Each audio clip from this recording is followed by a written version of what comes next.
Welcome back, and we're back again. This time we're going to be going over the world borders on your Minecraft server, how you can change them, how you can make them smaller, bigger, and do other neat features. So with that, let's head on over to our Minecraft server. So you're going to find these features in game, and you're going to be doing it through your chat bar. And just to show you what I actually mean by a world border, if we go around here, you can see there's a nice border going all the way around. As I'm in creative, I won't be able to go past, and you can see the hurt bar, or the sort of redness going around my screen. Of course, if you're in survival, it's going to hurt you, kill you, and then bring you back to the world spawn, or whatever spawn you have actually inside the world. So to get started, we're going to need the center, so where it actually starts from the world border. And to do that, you do a / world border, and then go down to center.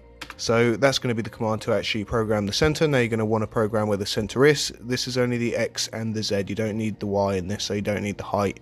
I'm just going to do it where I am, but obviously if you want to put it in a particular location, you just put the X and the Z there.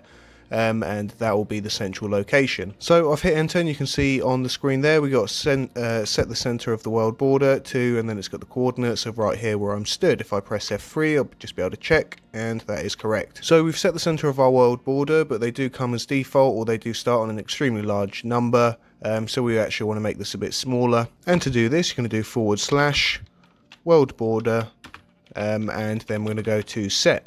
So from here we can set how far away we want from the actual center itself. So if we only want it to be, let's say, 10 blocks out, we can just hit 10, and you're going to see we're going to have a little square right here that we can't leave, because that's how big our world border is now. Of course, if you want to up it, just change it. So if I change that set to 40, you're going to press enter, and you're going to see it's going to be 40 radius around me now. Obviously, to make it smaller, all you got to do is, again, make it smaller again. So let's say I change my mind yet again. I want to make it 30, and you can see it instantly comes like that. However, if you do want to make it come a little bit slower, let's say you want to make a mini game with it where the world shrinks after a certain amount of time, if we do the same command, but instead we're going to press space, and this is when we're going to put how long we want it to take. So we're going to go from 30 down to 10. However, we want it to be doing it in about 10 seconds, so not instantly, but 10 seconds. And we hit enter, you're going to see it's gone red, and now it's shrinking inside towards me. So it's now shrunk to 10, however, I want to put it back up to 30, but I want to make it do it in 5 seconds this time.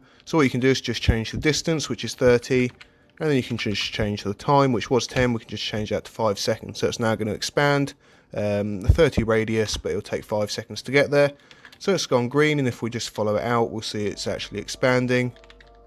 And there we go. So if you ever want to find out how big your world border is, maybe you've forgotten because you made it quite large, you can just do world border and then press enter, and it's going to tell you it's 30 blocks wide.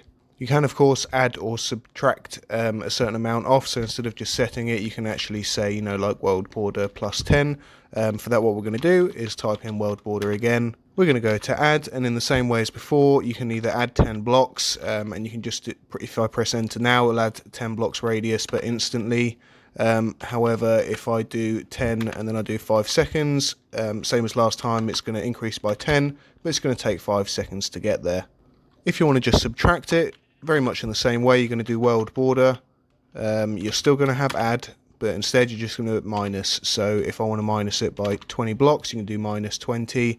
So you haven't got right subtract, it is just add still, but we do minus 20, and we want to make it for 5 seconds. We're going to hit enter, and now you can see it shrinking, takes 5 seconds, and then it's going to shrink by 20 blocks. Now let's move on to the damage buffer, and by damage buffer I mean how much outside of the world border you can go out and get hurt by. So at the moment it's set to a default of 5, however you can change this so you can go let's say 10 blocks out, and what it's going to do, it's going to give you a certain amount of damage every second for every block that you go out of the world border.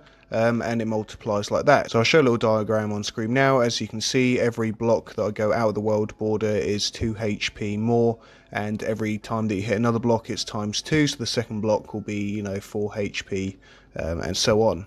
So like I said, it starts with a default of 5. I'm just going to change it now, so I'm just going to do world border. We're going to go to damage, and then we're going to go down to buffer, and then we're going to change it to, let's say, 13. And as you can see, it's set the world border damage buffer to 13 blocks now. So once I hit the 13th block out of the current world border, it's going to start damaging me rather than actually doing it on the world border itself. You can also change the amount by going to world border damage, but instead of the buffer you just go to the amount, and then you can now change this. So by default it's 0.2 HP I do believe, and you can change this to anything. Let's just change it to 1 HP. You're going to press enter and you can see that it's changed that on screen now. So now we've set the size and we've made it exactly to our liking. We've set the buffer and how much it actually damages people once they leave the world border. But you can also give them a warning, this being in time or distance. What we'll do first, we'll show time. If you can see again by my beautifully drawn diagram on the right. So on here, let's say the world border is 10 blocks out. However, you want to give somebody a warning when they're only 5 blocks from the world border that they're about to hit it. If you change it to 5, as you can see with the player there in the middle, that's where they're going to get the warning and it's going to start going red.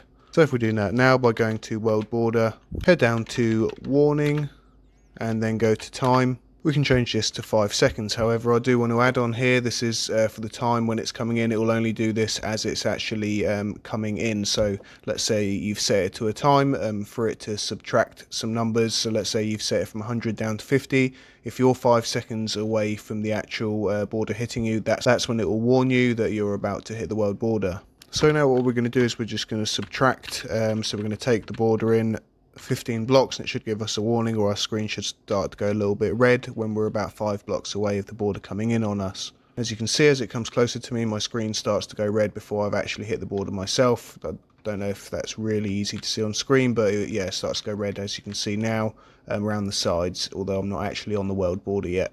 And so the time, you can of course do distance. So we're going to go down to world border, warning, distance, and then we can change the distance. So let's say if we change it to 10 and then we press enter, it's now going to be warning us that we're 10 away from the center, from the world border. So I'm pretty much constantly in red. Here I'm not getting it quite so much, and as I go closer it's giving me a warning the closer I get to it. So we've covered everything there is to know with the world border now, and of course if you do want to reset it, you can just do a simple set and do a world border set, and then I think the original number is something like 229 million or something like that, so you can set it pretty large if you want. So thanks for watching guys, I hope you found that helpful. For any more videos like this, don't forget to check out the SeekaHost knowledge base and of course my channel. Bye bye.